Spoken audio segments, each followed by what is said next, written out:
After the divorce with Eleanor, she rushed into marrying another man.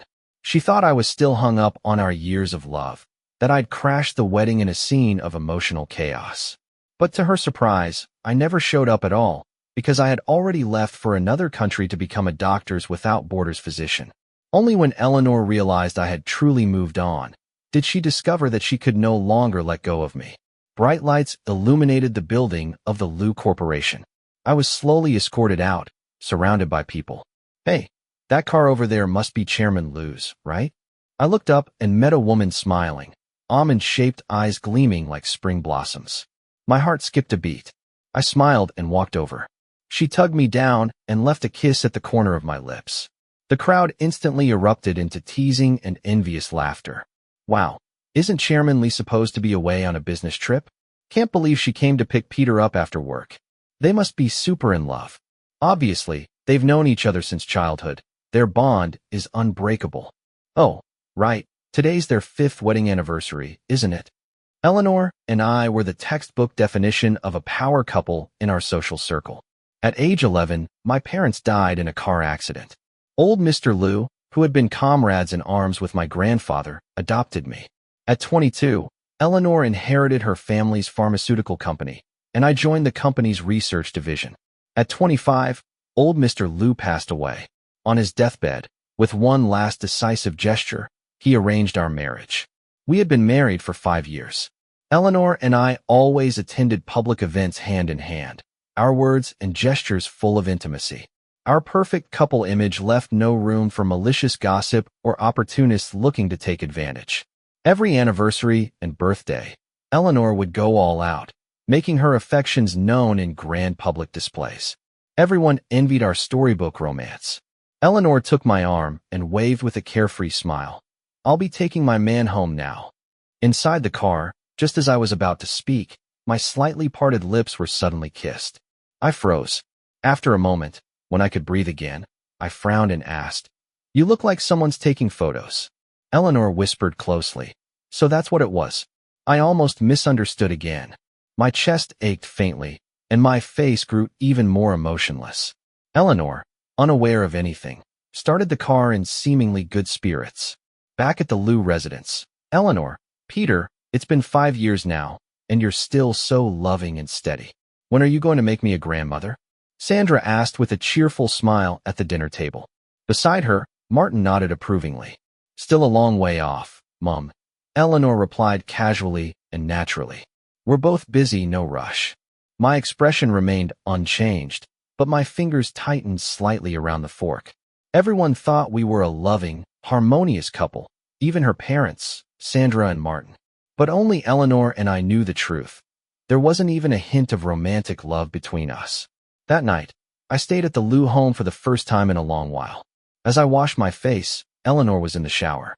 Suddenly, the phone she'd left on the counter buzzed. I glanced at it instinctively and froze. I miss you so much. The contact name, Kenji. My face had gone nearly pale. I stood frozen in place until the sound of running water stopped, and her warm, relaxed body leaned toward me. Peter, blow dry my hair, will you? Eleanor handed me the hairdryer as naturally as ever and sat on the counter waiting. I stood there like a puppet, took it from her, and began to move through pure muscle memory. After a long pause, I asked in an even tone, Kenji came back to the country? The sound of the dryer cut off abruptly. In the mirror, I caught the flicker of hesitation in Eleanor's eyes. Yes, she said heavily. My hand almost trembled. I fought to suppress it, even forcing a slight smile. You two got back together? In the silence, I seemed to hear again Eleanor's hoarse and anguished voice from years ago. He left. He didn't want me, Peter. Why can't he just love me? Eleanor's face took on a trace of wistfulness. For a moment, she looked like that same girl from before, bright-eyed and full of hope, offering all her love to the one she cared about. She shook her head. No, we only just got back in touch. Of course, back then when Kenji left, it wasn't just for family and school reasons. Sandra's pressure and disapproval played a part, too. Kenji's father had been caught cheating, a scandal that hit the headlines. Since then, Sandra had always spoken critically of the entire Sato family, claiming their morals were corrupt and the family had no integrity. If they reconnected now, Who knew how Sandra might humiliate Kenji again? Eleanor had always been bold, never hesitant about going after what she wanted, except when it came to people she truly cared about. Then she would act with cautious restraint, second-guessing every step. I turned away silently. "Why are you always so calm?" Eleanor suddenly asked, looking at my slender back. "What if your Diana came back? What would you do?" I paused for a moment, but didn't answer. Eleanor shrugged, somewhat disappointed, and her expression softened again as she picked up her phone. I stood by the window, expressionless. My jet-black eyes seemed forever devoid of any emotion. People often said I was like a cold machine, calm, rational, and hopelessly dull. And yet now there was a shimmer in those pupils. The rims of my eyes, even the corners, were visibly red. I silently mouthed a single word, "Idiot." In the end, you still couldn't let him go. Oh, right. Eleanor suddenly remembered something and handed me a bag. Anniversary gift. Inside was the latest luxury brand watch, elegant and high-end, probably the kind of thing no man could dislike, at least in the eyes of a woman. I forced a polite smile and said, "Thank you," even though I never wore watches like this. Eleanor had given me countless similar gifts, every one of them tasteful and impressive. She played the role of a perfect wife almost impeccably. But I knew when Eleanor truly loved someone, it didn't look like this. "I don't even know what he likes anymore," I heard her absent-minded murmur while holding her phone. My lashes trembled ever so slightly. Eleanor only ever gets lost in thought like that for one person. Her warmth and generosity were traits of her upbringing and personality. Everyone around her felt warmed by her presence, and it was easy to mistake that warmth as meant only for you. As someone who had lost family and grown up under someone else's roof, I was drawn to that sun-like radiance. I fell in love naively and deeply. I thought the light that illuminated my bleak youth was mine alone. I had quietly loved her for 10 years. But later, I realized that light had shined on me without even knowing it. She would casually gift me an expensive designer watch, yet spend months agonizing over what kind of present Kenji might like. She would take me to the finest restaurants, yet clumsily but sincerely make a homemade bento box for Kenji by hand. She would throw me a lively birthday party, but secretly ride behind Kenji on his motorcycle to the beach to watch a sunrise, just the two of them. When Eleanor truly liked someone, she became delicate, cautious, clumsy, and pure. When I realized all of this, I felt pathetic. Yet strangely, I didn't even feel resentment or jealousy, because even I thought Kenji was amazing. He deserved Eleanor's affection far more than I did.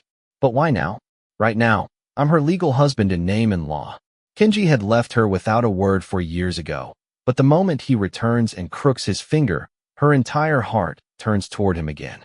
That night, I was jolted awake by a sharp pain in my stomach, only to find the person who should have been beside me was gone. Startled, I reached for my phone and was unexpectedly met with a social media post from Kenji. In my youthful arrogance, I lost the one who cherished me most. Thankfully, she never left. The photo was subtle, vague. Only a woman's partial silhouette could be seen. My stomach clenched in spasms.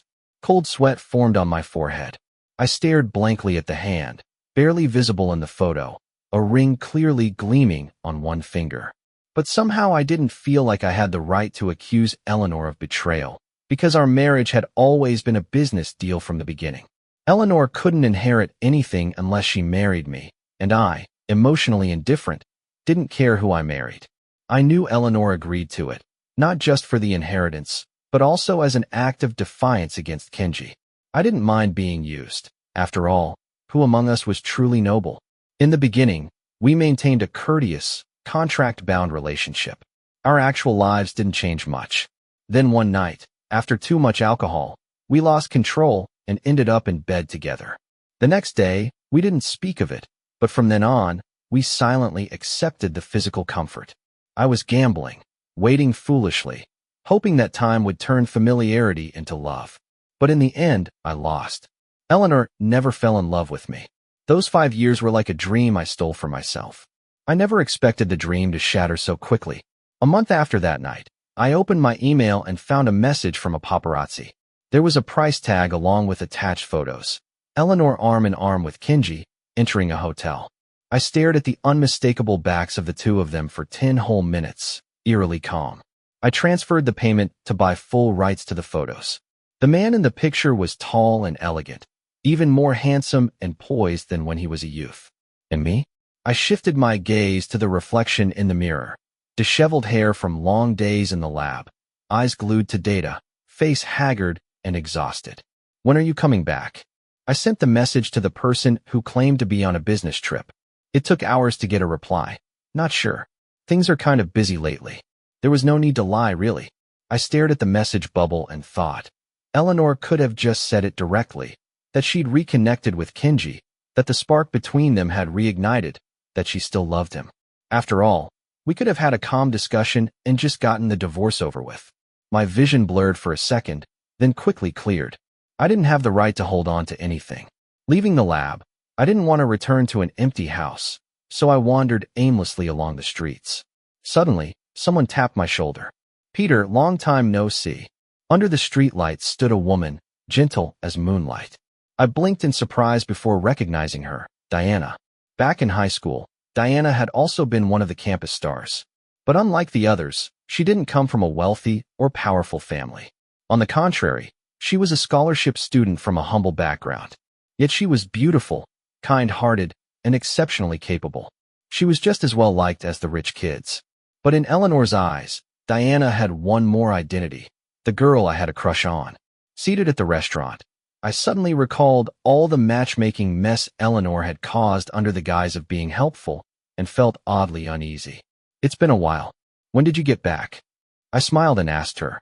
Back then, Diana and I had been fairly close, but once she joined Doctors Without Borders, our contact gradually faded until it vanished altogether. Now, after years of experience abroad, Diana looked steadier, more composed, yet her presence remained just as warm. Just taking a short break, she replied gently. Came home to rest for a bit. We quickly fell into an easy rhythm, catching up on all that had happened over the years. I listened as she told stories of disaster zones and rescue missions across the world, becoming more and more absorbed. Peter, Diana looked at me carefully, weighing her words. Have you ever thought about joining us? I froze. Back then, one of the main reasons Diana and I became close was because of our similar backgrounds. Her parents, both Doctors Without Borders, had died in conflict zones. My mother, as it happened, had been their classmate in med school. I had once had ideals, beliefs, but I'd also had attachments and selfishness. So even when Diana mentioned this to me years ago, I'd only listened, never dared to act. But now that image from my inbox surfaced again. Eleanor and Kenji pressed close, intimately close. Maybe soon, there wouldn't be anything left tying me down. A few days later, Diana sent over brochures and application materials. I sat in my study quietly reading them. Suddenly, the door opened. I calmly switched the screen without missing a beat. It was Eleanor. She wore her usual relaxed smile, but something about it seemed off. What are you up to? She walked closer as she spoke, the scent of alcohol drifting with her. I wasn't ready to tell Eleanor anything about this, so I deflected, casually reading reports. Have you been drinking? My tone wasn't particularly friendly, but Eleanor just let out a soft laugh, then draped herself over me like a sleepy cat. Warm touches began to trail across my shoulder and neck. I shivered instinctively and raised my hand to gently push her away. I want. Her slurred words spilled out between breaths, and those glistening eyes locked onto mine, dazed, seductive. Who do you want? Me or Kenji? Logic told me I should stop, but under her gaze, my hand, once ready to resist, slowly lost all strength. I couldn't resist Eleanor. I never could. After years as a married couple, our bodies knew each other too well, too intimately. Sweat trickled down my forehead, and in the haze, I vaguely heard Eleanor say something. The photo. Want to know what it is? My brows furrowed, voice hoarse.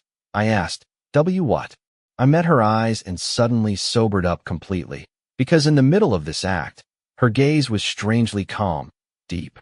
Without a word, she picked up her phone, tapped a few times, and turned the screen toward me. The heated air turned cold. I stared at the image, a candid photo of me and Diana. My eyes blinked slowly. When did you reconnect with her? Why didn't you tell me? Eleanor's chest felt tight, like something was pressing down on it. In the photo, Peter smiled, so warm, so gentle, a kind of expression she'd never seen directed at herself. They looked so close, so natural together. Had it been going on all this time? I shifted my gaze from the screen to her face. Eleanor still wore her usual easy smile, but I clearly caught the subtle trace of displeasure behind it. For a brief second, I almost believed she was jealous. Then I laughed internally. It wasn't jealousy, just wounded pride. She'd been caught off guard, exposed. There was no way it was anything more. I lay back down, suddenly feeling drained and powerless. Eleanor's voice took on the faintest note of confrontation. "Don't you have anything to say?" I cut her off, my gaze fixed on the woman who fell instantly silent.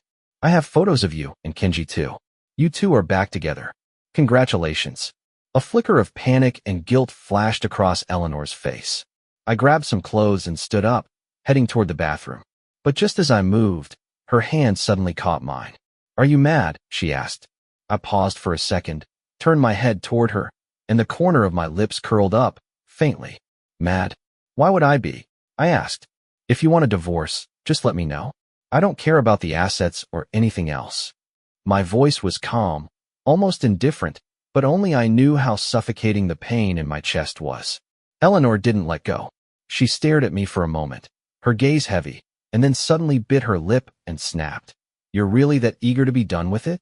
You say it so lightly, like you can't wait to get divorced tomorrow and run off to Diana the next day." The anger and accusation in her voice came out of nowhere. My eyes darkened, and I abruptly shook off her hand. "Eleanor," I said coldly, "have you forgotten what we are to each other?" If there was one thing I was good at, it was putting on a front, using sharp words like armor to hide the vulnerability inside, too afraid of getting hurt. We didn't get married out of love. We both knew the other had someone they couldn't let go of, so don't speak to me like I'm the one cheating, okay? I said sharply. And besides, Diana and I just ran into each other. Nothing happened. But you and Kenji? You lied about a business trip, checked into a hotel with him. If we really want to talk about betrayal and marriage, who betrayed who? I stopped myself, swallowing the rest of the sentence. Eleanor's face had turned visibly pale. Her chest rose and fell slightly, lips pressed tight. She had no reply. Just 10 minutes ago, we were wrapped in passion. Now not a trace of warmth remained. When I came out of the bathroom, Eleanor was gone, not a shadow of her left in the house. We were in a cold war. For the next 2 weeks, we barely spoke. Sometimes we didn't even cross paths. During those long, silent nights alone, I slowly began filling out the application form. A few days later, after work, Eleanor showed up quietly to pick me up for a social gala. I'd been surviving on barely any sleep. I still forced a smile and linked my arm with hers. I didn't expect him to be there, Kenji. Wearing a perfectly tailored suit, he approached us with practiced ease and familiarity. "Peter," he smiled, eyes crinkling, "long time no see." My entire body tensed, but under so many watching eyes, I had no choice but to return the pleasantries with a smile. What was the point of this? In a quieter corner, my expression was flat, but my voice carried the undercurrent of frustration. If Kenji was going to be here, why did you still drag me along? Eleanor was uncharacteristically silent today. Her dark eyes stared at me without blinking, impossible to read. "Why not?" she replied calmly. "I thought you two got along pretty well." I had no response. I had a gut feeling something was off with Eleanor, but I couldn't pinpoint exactly why, and I had no way to refute what she said. After a long silence, I turned away and left her with just one, "Whatever. I just don't want people getting the wrong idea and gossiping." I sat for a while in the lounge, splashed some water on my face, and walked out after calming myself down. My leather shoes made no sound as they sank into the carpet. At the end of the corridor, 2 figures were entangled. As I got closer, the low rustle of intimate whispers reached my ears, impossible to ignore. My brain stalled for a moment. Without thinking, I just walked straight toward them. The sight of Eleanor and Kenji kissing passionately hit me head on. It was the first time I had seen them being this intimate with my own eyes. Eleanor had her back to me, wrapped in his arms, her head tilting back again and again as she kissed him, only to be forcefully held in place by his hand at the back of her neck. In that position, I knew it all too well. It was Eleanor's favorite way to be kissed. I had kissed her like that countless times. Suddenly, her tightly shut, Trembling eyelids flew open, and Kenji locked eyes with me. Without missing a beat, my breath hitched. I could clearly see the satisfaction and smugness in his pupils. And Eleanor weakly began to push at Kenji's shoulders to pause the kiss. I jerked backward, leaning against the wall. My mind went blank. My breathing shook. My heart pounded fast and sharp with pain. What are you doing hiding here, Peter? I flinched violently, eyes widening in shock as Kenji appeared before me, his expression as calm as ever. His cheeks were still flushed, lips slightly swollen and glistening. I opened my mouth but couldn't make a sound. Kenji, on the other hand, casually patted me on the back, speaking as if we were close. You stood there watching for quite a while. Got something to say? That provocative look he'd given me earlier still flashed in my mind. Though I didn't understand why you two got back together, I said slowly, my throat dry. And that's nice. Kenji's beautiful face leaned in close. His dark, shiny eyes stared directly into mine. He didn't speak for a long moment.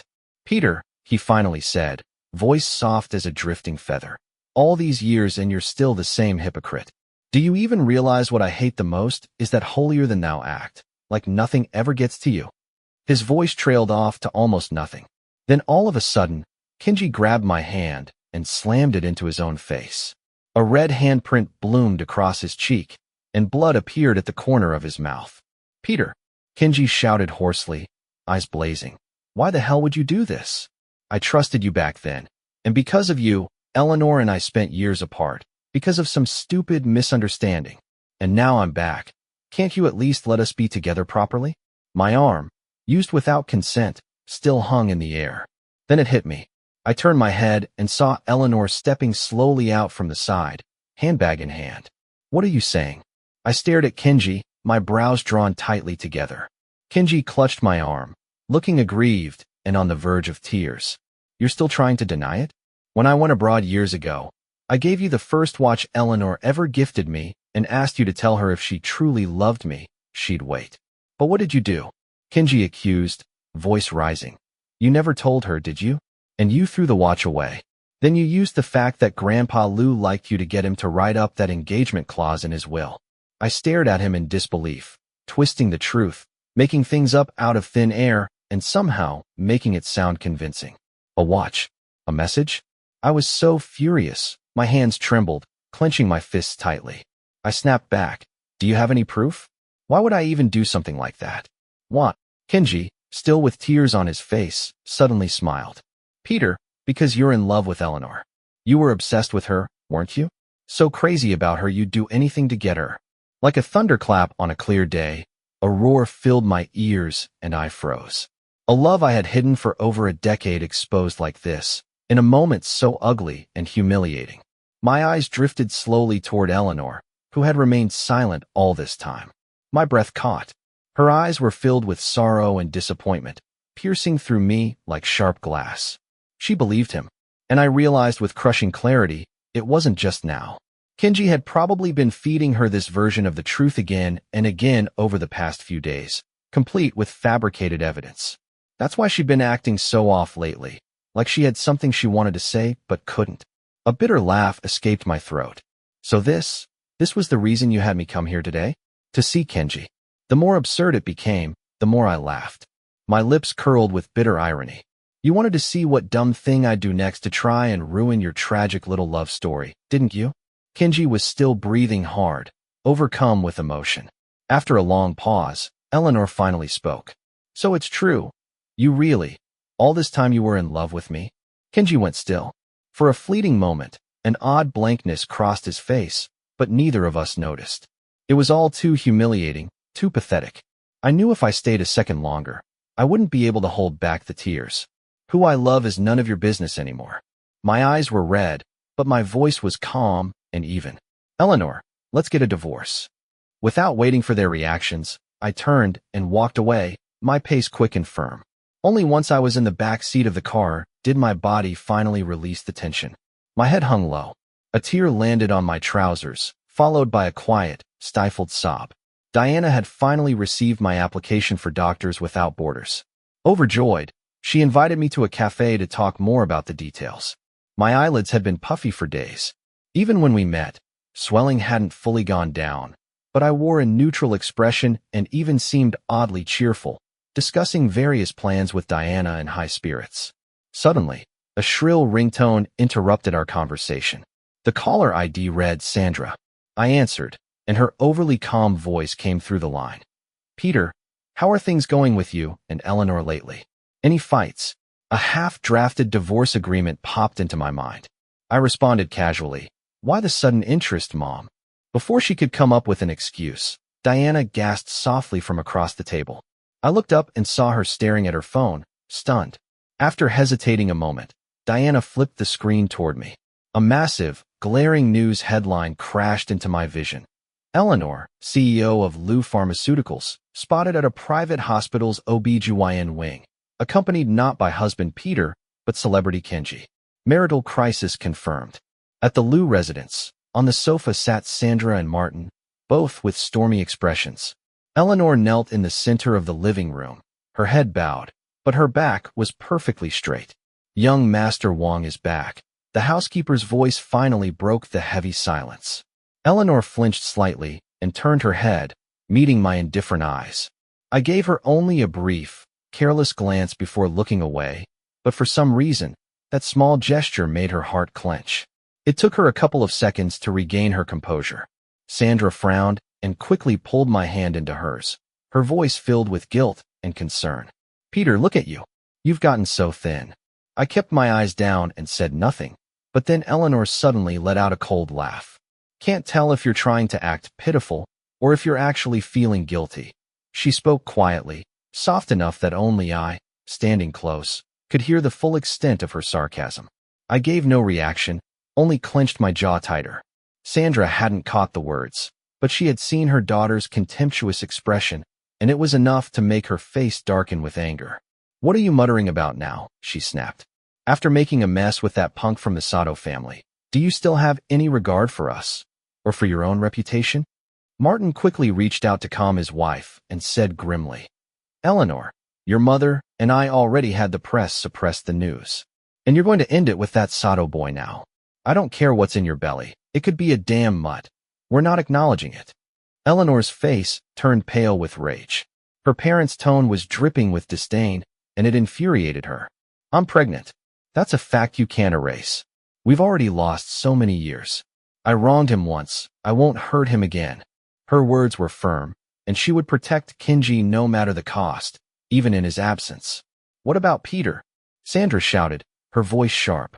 Though I had remained silent the entire time, I could feel Eleanor's gaze boring into my back. Slowly, I turned my head. Eleanor looked at me under lowered lashes and, for a moment, couldn't help but think he really had lost weight. Was it because he felt guilty now that the truth had come out? Or was it because he still resented her and Kenji, because he hadn't truly let go? She tried hard to read something from my blank expression, but my eyes were as still and lifeless as stagnant water, and that only made her feel more restless. So, she stared into those eyes and said deliberately, one word at a time, I've made up my mind. From now on, I'll only be with the one I love. My lashes fluttered rapidly. A glimmer of pain, impossible to suppress, cracked through my pupils. Eleanor caught it, sharp and unmistakable, and in that flash, she felt a twisted sense of satisfaction, but also unexpectedly, a tinge of discomfort. Utter nonsense. Sandra exploded. Dad, Mom. I finally spoke, my voice calm and level. I turned my head and paused for 2 seconds, then suddenly bent down on both knees. Gasps filled the room. Eleanor stared in shock at my thin, kneeling figure. Then she heard my voice, cold and detached. Eleanor and I have already discussed it. We're getting a divorce.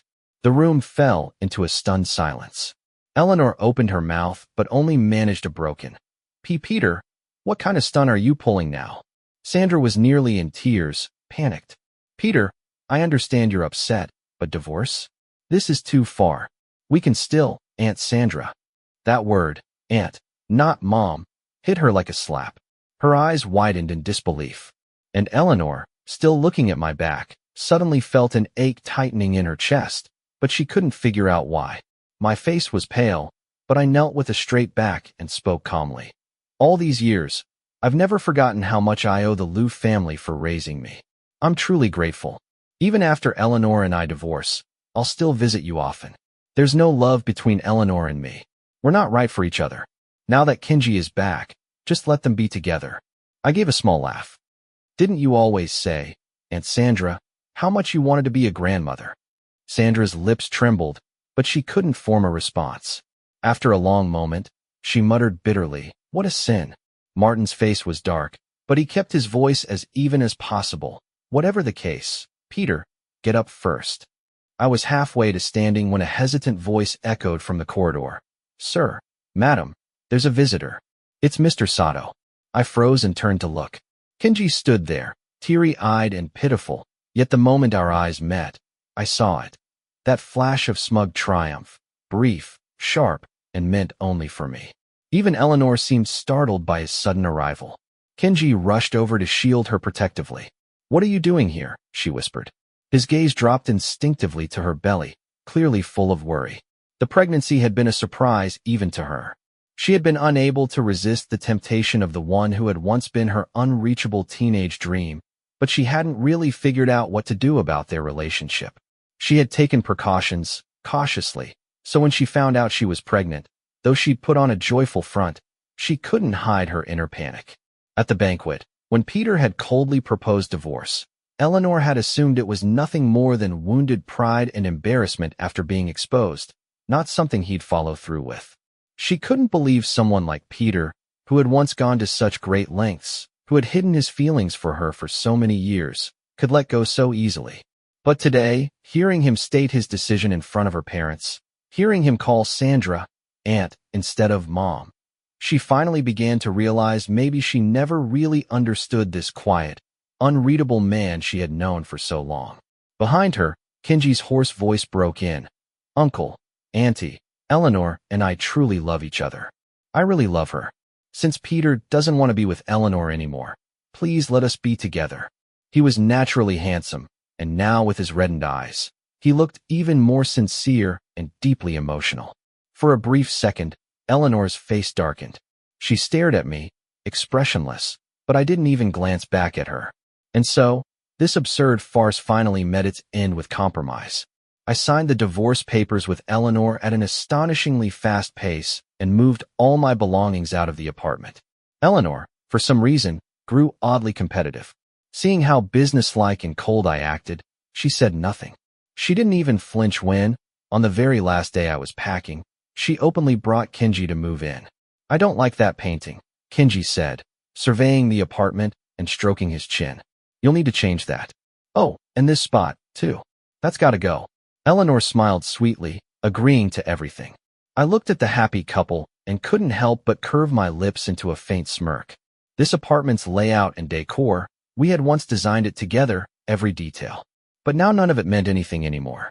I rolled my suitcase out the door alone, leaving behind their saccharine affection and grating laughter. Soon after, Eleanor and I were standing outside the Civil Affairs Bureau, each holding a freshly issued divorce certificate. Eleanor stared at the thin booklet in her hand, dazed. It was as if only now the reality sank in. We were truly over, from now on, not even friends. I, on the other hand, casually slipped mine into my bag, gave her a slight nod, and turned to leave without hesitation. "Wait." Before my brain even fully processed what was happening, Eleanor's voice called out to stop me. I turned around and paused, offering my ex-wife the last bit of my patience. She stood there stiffly for a long while, as if struggling to find her words. Finally, she blurted out, When did you start having feelings for me?"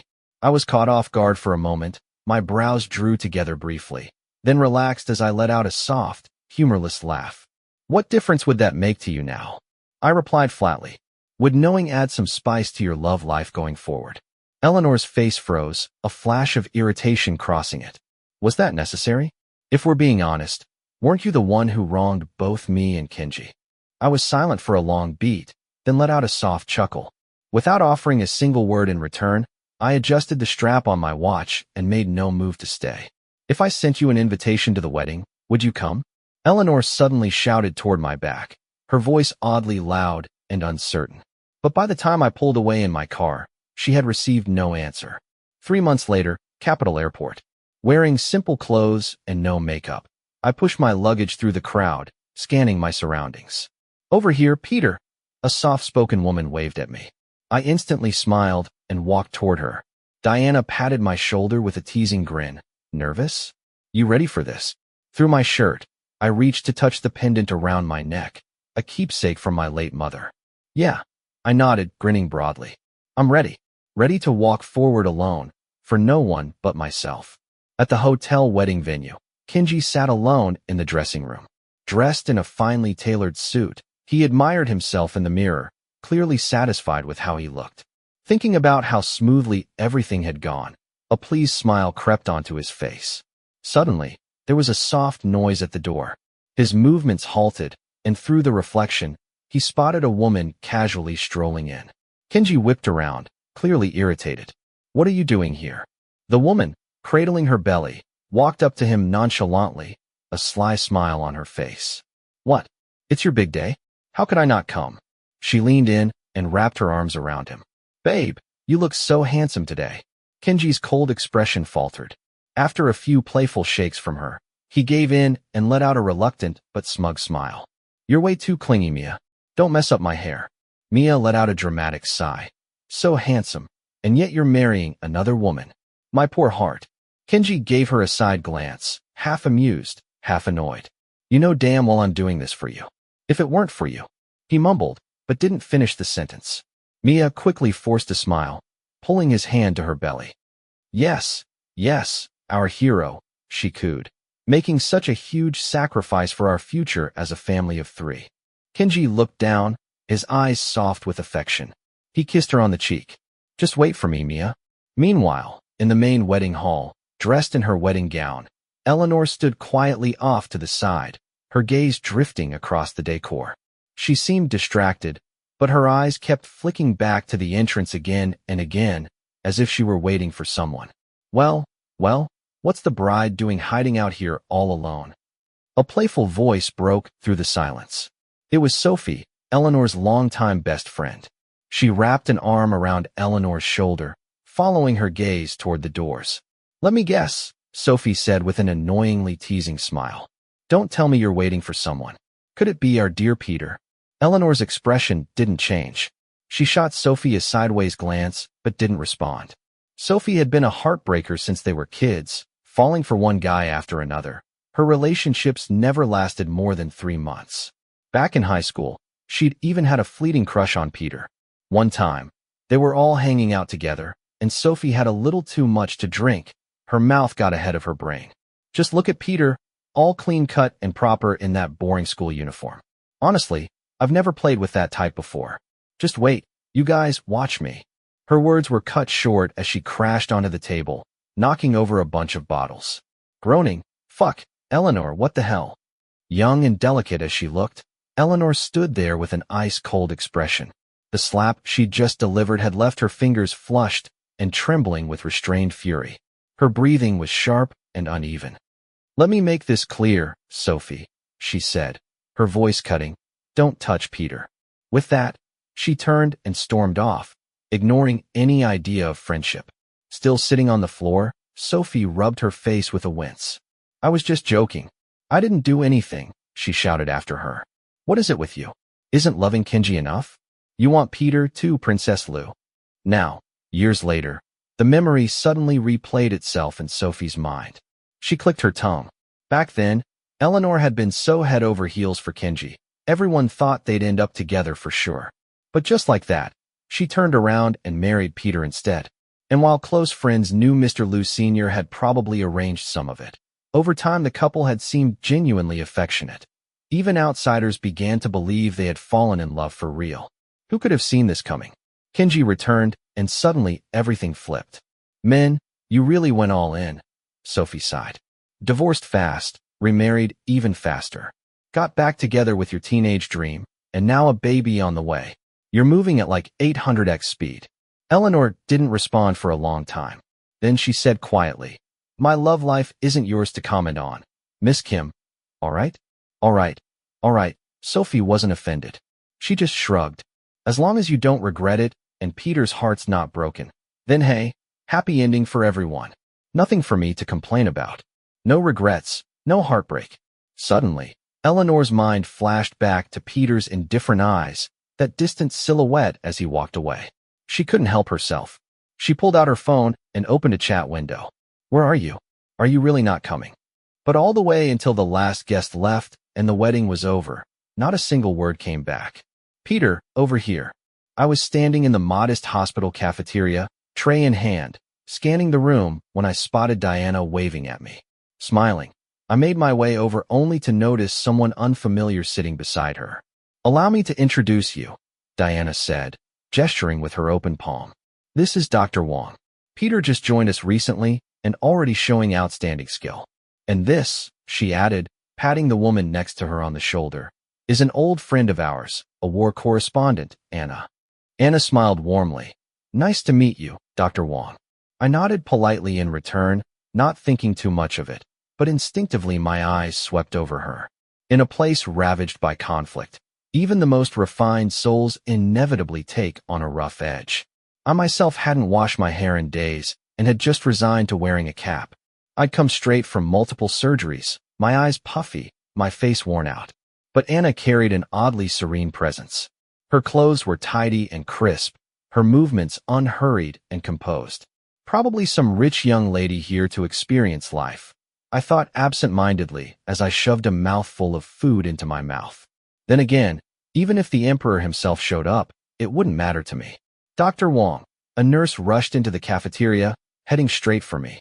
"That patient they just brought in, something seems off. You'd better take a look."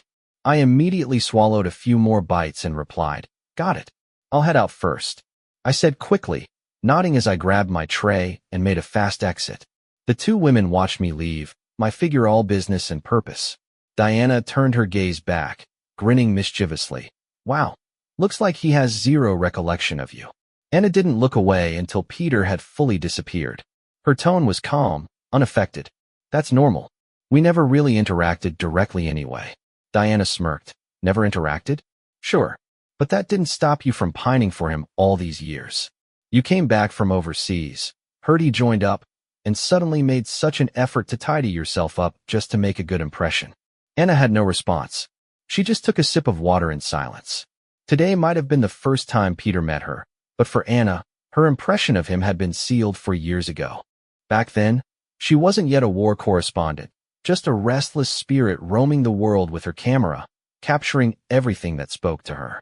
She had made a rare trip back home only to be dragged by her mother to attend a formal banquet. Anna rarely wore gowns and felt awkward, constantly adjusting the tight fabric around her waist as she leaned idly to the side. Then suddenly, her gaze froze. Not far away stood a man, handsome, quiet, with a natural, unassuming elegance. His eyelids drooped with fatigue. He looked hungry, but clearly had no appetite. He was nibbling listlessly at a piece of cake. Strangely, the restless irritation that had been building up inside Anna completely melted away. In that moment, it was like a spring breeze had brushed gently past her chest, soothing her agitation. Her fingers twitched, itching to lift a camera to capture that fleeting image, but of course, she hadn't brought one. Instead, she simply lifted her hands and formed a frame with her fingers. He didn't really mix with people in his circle, so she searched her memory for who he might be, but nothing came to mind. Just as she had organized her thoughts and was about to approach him, the man's otherwise mild features suddenly came to life.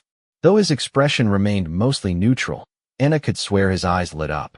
A woman walked over, and the man straightened up, allowing her to link arms with him. It was then that Anna noticed the diamond ring on his right hand. The woman complained. "I'm so tired," he replied gently. "You've had a long day." "It's okay, we're heading home soon." Their intimate, effortless exchange floated to Anna's ears from a short distance away. Married. Anna, who had just straightened her posture, leaned back again, her eyes following the couple's retreating figures. She couldn't quite name the feeling welling up inside her. Later, she casually asked her mother about the man and found out who he was. Peter, that was his name. He used to be the adopted son of the Liu family and had already been married for a year to a Liu family daughter named Eleanor. Look at them. What a perfect match. Talented and beautiful and so in love, her mother said, seizing the chance to scold her again. Meanwhile, you're out all the time, no stability at all. If only you'd bring home a boyfriend one of these days. I honestly don't even know what kind of men a young lady like you would go for. What kind of men? Oh. Anna let her mother's nagging drift in one ear and out the other. Her thoughts wandered. She thought once again of that moment when he had framed the view with his hands, like a photo. Eleanor, this is the new housekeeper I just hired. When Eleanor returned home, Kenji greeted her with a smile, leading a young woman over to introduce her. Not long ago, the former housekeeper, Andy Jeong, had to resign suddenly due to a family emergency. During this time, Eleanor had been eating at the office or outside and didn't feel particularly inconvenienced, so she hadn't rushed to find a replacement.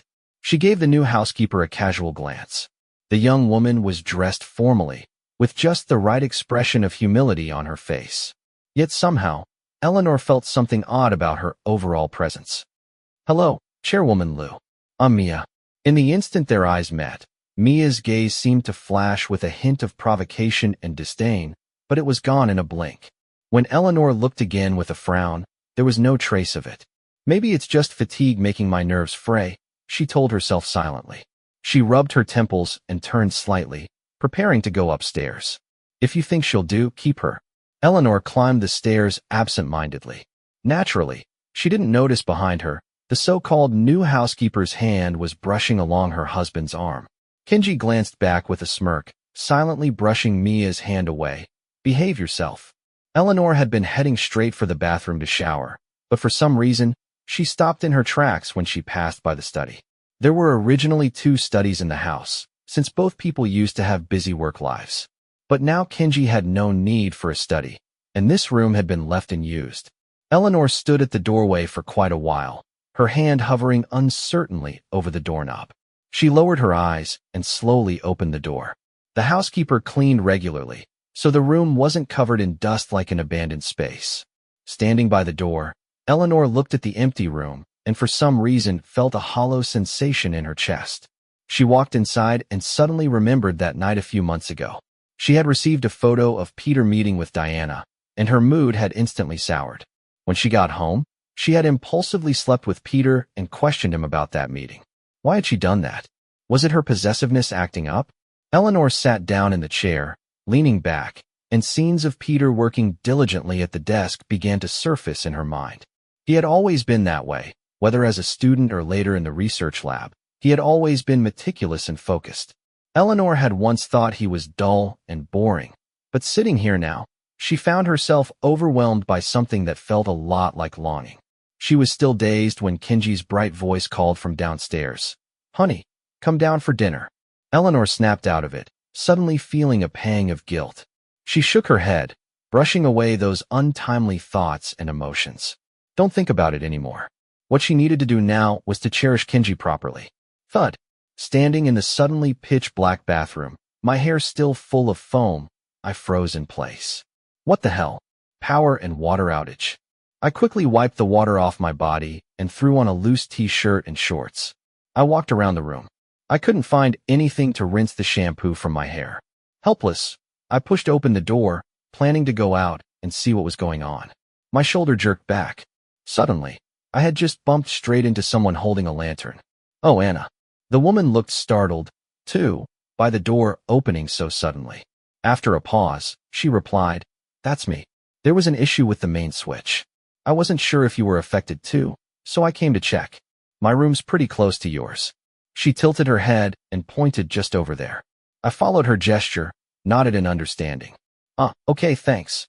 For some reason, Anna suddenly lowered her gaze and fell silent. As I looked down slightly into her eyes, I found myself randomly thinking they were actually quite beautiful. Suddenly, something cold dripped down my shoulder, a clump of foam falling from my hair. I said awkwardly, brushing at my head. The water went out while I was washing my hair. So yeah, maybe I imagined it, but Anna's lips curled slightly, as if she were trying not to laugh. She said gently, There's a lake out back. The water there's fairly clean. You can make do with that. Under the silent night sky, the only sound was the soft splashing of water. Anna stood on the grass with the lantern, her back to the lake. She lowered her eyes quietly, listening to the sounds behind her, feeling an inexplicable nervousness. Why aren't you saying anything?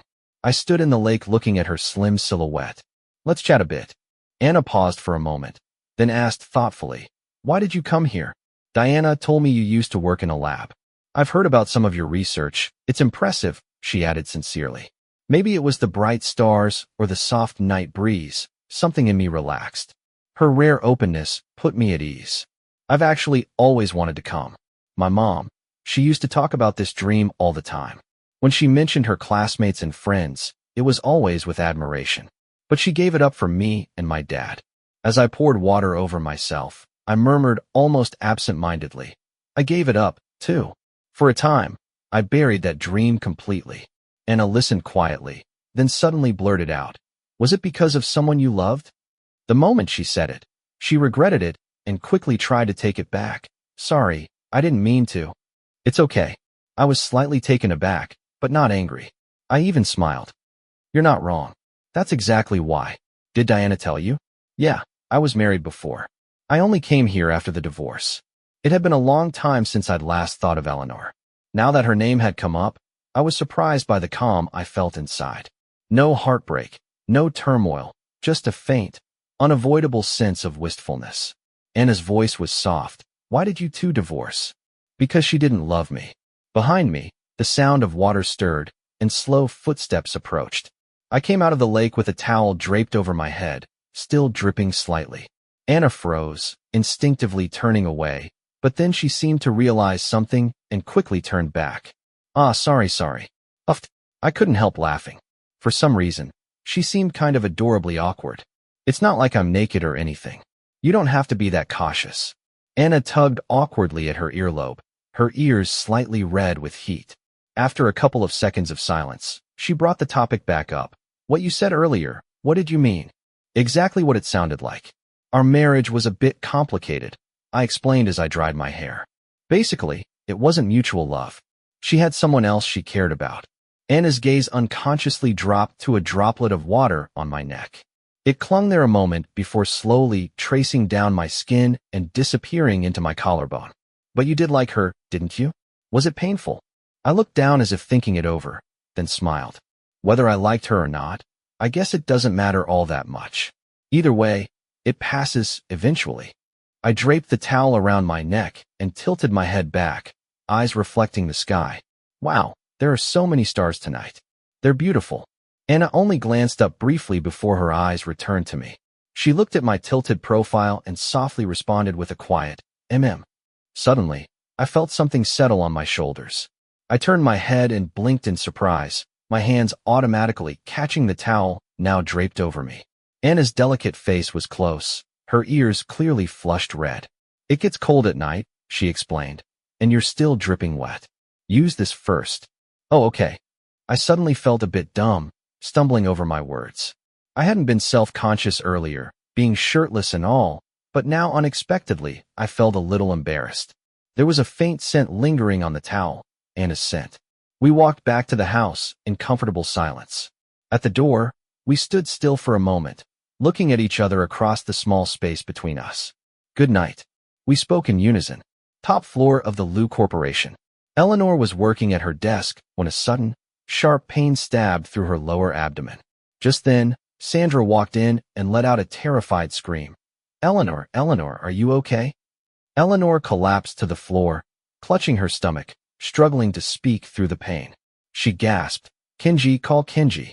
By the time Kenji rushed to the hospital at full speed, Eleanor was already in the operating room. He was panting as he asked, Mom, how is she? Sandra's face was full of worry. I don't know. She's been in there for a long time and hasn't come out yet. You have no idea. If I hadn't gone to the office today, who knows what would have happened to her? Her eyes were red and brimming with tears, clearly still shaken. The moment I opened the door, Eleanor was already lying on the carpet, and there was blood everywhere. At her words, Kenji's brow twitched, anxiety flashing across his face as he stared at the glowing red light above the operating room door. Suddenly, Sandra seemed to think of something and turned to him sharply, her voice rising in anger. And you? Where the hell were you? It's so late. Why did it take you this long to get here? Guilt flickered briefly across Kenji's face, but he quickly tried to explain. I was busy, Mom, really. If I'd known something like this would happen, I would have never left Eleanor alone, not for a second. No one knew how long they waited outside the operating room. At last, the red light went off. The doctor emerged drenched in sweat, pulling down his mask. Congratulations, mother and daughter are both safe. In that instant, everyone let out a breath of relief. Sandra clutched her chest and leaned weakly against Martin, murmuring over and over, "Thank goodness, thank goodness." Kenji's heart was racing uncontrollably. In the hospital room, Eleanor lay on the bed, pale and fragile, as if she could be blown away by the faintest breeze. Kenji sat by her side, gently brushing her delicate face with his fingertips. Suddenly, her long lashes trembled. Slowly, she opened her eyes. "You're awake." Kenji stood up at once, his voice gentle and low. The anesthesia must have worn off, and waves of pain came rushing back in. Eleanor frowned slightly, unable to hold back her reaction. Her blurred vision seemed to take a moment to recognize the man in front of her. "Honey, I'm here. I'm right here," Kenji responded instantly, pain and concern written all over his face. "I told you I'd always stay by your side. It's a girl. She looks like you. Absolutely adorable." At the mention of their child, a faint smile touched the corners of Kenji's eyes, but suddenly, as if something came to mind, that smile twisted ever so slightly. He placed a tender kiss on Eleanor's forehead and whispered, "You've worked so hard, Eleanor." Eleanor's heart tightened. As she slowly closed her eyes, a strange bitterness rose in her mouth. Several days later, still at the hospital in another room, a woman gently rocked the crib with a faint smile on her face. Suddenly, the door opened and someone walked in. The woman looked up and instantly froze. Her expression cooled and she straightened her posture, a subtle air of distance forming between them. "What are you doing here?" Kenji walked in with a smile, standing by the crib and peeking inside. "Ah, this little baby is so adorable." As he reached out to touch the infant, his hand was sharply slapped away. Mia snapped coldly, "Don't touch her." Kenji paused, stunned for a few seconds, then clicked his tongue in annoyance. Kenji walked around and sat by the crib. "What's the problem?" "She's my daughter. I can't even touch her." Arms crossed, Mia scoffed, her face expressionless. "Your daughter? Funny how she only becomes your daughter now. Where were you when we were fighting? Where were you when I called after falling down the stairs? Ah, did you remember she was your daughter then? And all these days, not even once did you show up. You've been too busy playing house with that woman and that kid. They're the real family to you." Her voice grew more emotional with every sentence, her eyes starting to redden. A flicker of impatience and irritation crossed Kenji's turned-away face, but when he looked back, it was once again plastered with a conciliatory smile. Okay, I was wrong. Totally my fault, baby," he said, slapping his own cheek in mock punishment. "I made you upset. I'm sorry. The Liu family's been hanging around nonstop. I didn't have a single chance to sneak in. Eleanor went through hell delivering that baby." He leaned in and peppered Mia's face with kisses. Mia's expression softened slightly, her lips twitching in restrained emotion. "Fine." Looking into Kenji's tender, flirtatious eyes, she actually felt a bit guilty. "It must be hard for you, having to keep sweet-talking that family. You've worked so hard, hubby." It seemed she had already forgotten that the reason for her premature labor was a furious argument with Kenji over the phone that ended with her falling down the stairs. Kenji caressed her face gently, his voice full of fake concern. "Don't worry, I've taken care of everything. I already swapped the babies. Our daughter will be raised like a princess."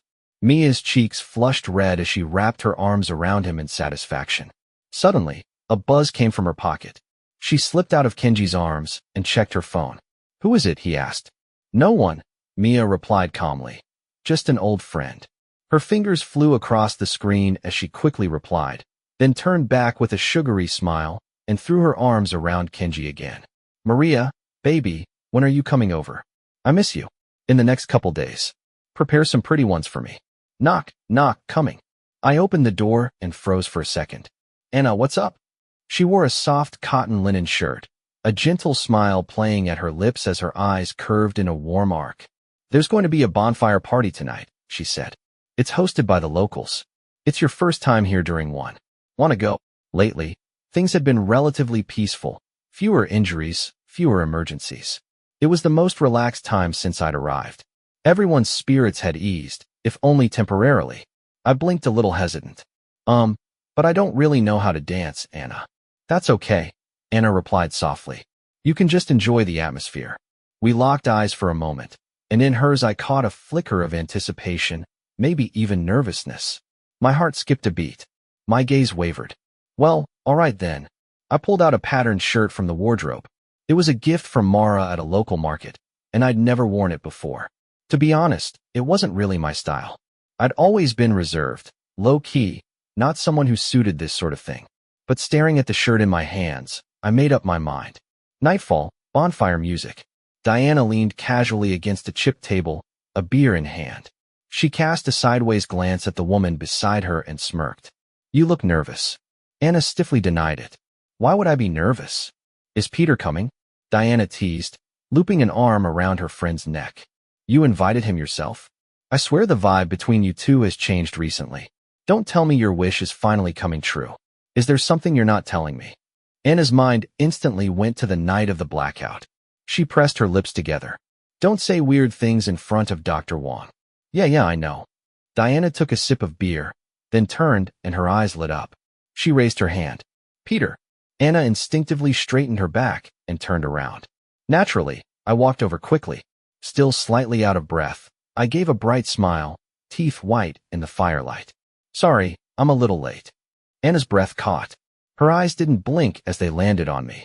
The vibrant patterned shirt clashed starkly against my pale skin and usually quiet demeanor. It created a surprising contrast. There were scars on my arms from recent rescue missions, but rather than flaws, they added to my appeal. In the dim lighting, my ears glowed faintly red. My eyes sparkled even brighter than the starry sky. A gentle tap on Anna's back brought her back to her senses. She smiled. It's okay. You're not late. Her heart was pounding like a drum, but only she could hear it. This land was rich with warmth and optimism that night. Almost everyone was swept up in joy, forgetting all their pain and troubles. Someone shoved a drink into my hand, and I downed several cups with growing enthusiasm. The atmosphere was infectious. I entered a strange, exhilarated state. People joined hands and danced in a circle around the bonfire, singing joyfully. Anna was beside me, our palms tightly pressed together. The firelight flickered on her smiling face, and I wondered, maybe it was just the alcohol, but why was my heart racing like this? Laughter and singing echoed faintly in the distance. I wandered off toward the lake to get some air. Anna, who hadn't been drinking, followed behind me at a calm pace. Then suddenly, maybe I stepped on a rock, I stumbled and nearly fell. Anna rushed over and grabbed my hand, but with the difference in weight, she nearly fell, too. I blinked slowly once she helped me steady myself. The warmth of her body vanished a second later as she politely stepped back. How much did you drink? Anna asked with a mix of concern and amusement. Maybe you should head back. I'll walk you. I turned to face her, standing still, my eyes lowered as if deep in thought. Anna found me amusing in that moment. She leaned in, waved a hand in front of my face, and joked, Hello, Dr. Wong. Do you even recognize me right now? My pupils slowly widened. My whole body froze. A sensation I had never experienced brushed against my face. Soft, warm. Her fluttering eyelashes were just inches away. I bent down and kissed her. Where did you go again? What could you possibly be so busy with lately? Kenji sat on the couch, staring coldly at the message he'd sent on his phone. He waited for a long time with no reply. His fingers slowly curled tighter, barely suppressing the urge to smash the device. He let out a long breath, forcing himself to calm down. Then lifting his eyes, he shot a cold glance upstairs. He asked the housekeeper to make some tea, then carried the tray up himself. Standing in front of the study door, he adjusted his expression into a loving smile. The moment the door opened, his sharp eyes caught Eleanor hurriedly covering a notebook with a stack of documents. A flicker of panic flashed across her face as she stood up, trying to act casual. You brought it up yourself? She asked, gently taking the tray from his hands. Kenji showed no sign of suspicion on his face, but his fingers hanging at his side twisted together tightly. What were you working on? Just some company stuff, Eleanor smiled. There's been a lot going on at the group lately. Lies. You're lying, too. Kenji smiled, but inside he was cold and biting. Dark, twisted emotions had begun to take root in his heart, growing like wild vines. Go to bed early. You don't need to wait up for me. Eleanor patted his shoulder, joking as she nudged him to turn around. The study door shut again. Eleanor let out a quiet sigh. She sat back down and moved the papers, revealing the diary underneath. Peter's diary. She had brought it back last week after a short visit to the Liu estate. Eleanor didn't even know how it had happened. One moment she was just visiting, and the next she found herself standing in front of Peter's old bedroom. She had pushed the door open. Inside, the room was just like it had been during his university days. Most things were still there, placed neatly in their original spots, though there hadn't been much to begin with. That was when she'd stumbled upon one of his old high school notebooks. She had taken it like a thief. Her rational mind screamed that she shouldn't look. Even if Peter had done wrong, even if their ending had been ugly, this was still a violation of his privacy. She knew all that, but she still couldn't stop herself. The longer she stayed out of contact with Peter, the more often he crept into her thoughts, the more she found herself wanting to understand what he was really thinking. It was ironic. After knowing him for most of her life, she was only now realizing she might have never truly known his inner world. In the diary, Peter had written, "I don't even know when I started liking Eleanor, but I think she's like the sun. Eleanor likes Kenji. That kind of hurts, but I guess it's not surprising. I just hope they're happy. Eleanor thinks something's going on between Diana and me, and I didn't deny it. Maybe I let her believe that on purpose, that way she'd never guess the truth, that it's her I actually like." He had really liked her silently for a very long time. That was the clearest, rarest impression Eleanor took from the diary. His feelings had been pure, quiet, and rational. That was the way Peter had loved her. Could someone who had loved her like that really have done the things Kenji had accused him of? The question crept unbidden into her mind. Yet she still couldn't bring herself to doubt Kenji's word, not even a little. Where is he now? Is he doing okay? And somewhere far from her thoughts, the owner of that diary, completely unaware, was sinking into a brand new storm of troubles. Peter, Dr. Wong. Peter. I snapped back to my senses. What's going on? I was telling you, there's a new virus outbreak in the disaster zone, Diana said with an exasperated frown. Where were you just now? You've been completely out of it. I pressed my lips together and gave an apologetic shake of the head, but my mind kept replaying the night of the bonfire. Even though it had been a week, every time I thought about it, I wanted to collapse from embarrassment and scream into the void. How could I? How could I get drunk and force a kiss on someone? Unfortunately, I hadn't blacked out. I remembered everything clearly the next morning, the memories flashing through my mind as I brushed my teeth. In a split second, I had blushed from head to toe. Since then, I'd been actively avoiding Anna.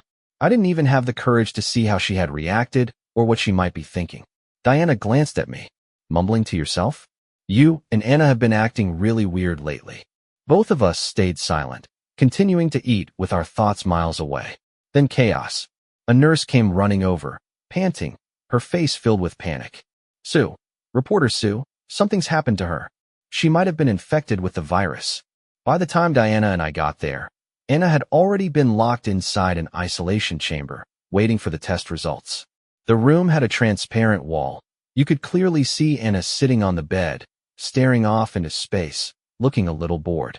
Diana rushed off to the lab to track the test. I stood alone in front of the glass, my mind blank. Anna, who had been looking around the room casually, suddenly turned her head as if sensing something, and locked eyes with me.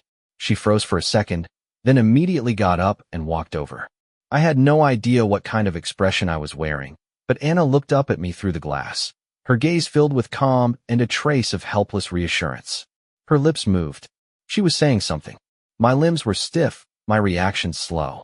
It took me a moment of watching her mouth move before I understood. I'm fine. Don't cry. Don't cry? Was I crying? I blinked in confusion. My vision blurred for a second, then cleared again. No tears had actually fallen, but my eyes were red, so red they looked like they could bleed. Anna had been photographing in a high-risk zone and got caught up in a dispute, during which she was accidentally scratched by an infected person. She'd responded quickly and calmly, informing the doctors and cooperating fully as they rushed her to the hospital. Anna had always been carefree, used to uncertainty and danger. Life and death didn't weigh heavily on her. When she realized she might have contracted a deadly virus, she had a brief moment of panic, but it passed quickly. She had chosen to come to a chaotic war zone. Risk was part of the deal. If she got infected, then so be it. At least her case might help modern medicine advance. But it wasn't until she saw Peter's helpless face, pressed against the glass, that fear truly took root in her. If she really was positive, if she truly didn't make it out alive, would this man be sad? After all, they had kissed, Anna thought half-jokingly, though it was only because he was drunk. But still, she really didn't want to see Peter cry. The two of them stared at each other in silence, each unsure of what the other was thinking. Suddenly, I lifted my hand and gently pressed it against the glass, fingers slightly curled. Anna blinked in surprise, then slowly raised her own hand, placing it directly across from mine. It was as if we were holding hands through the barrier. My lips, pale from tension, parted.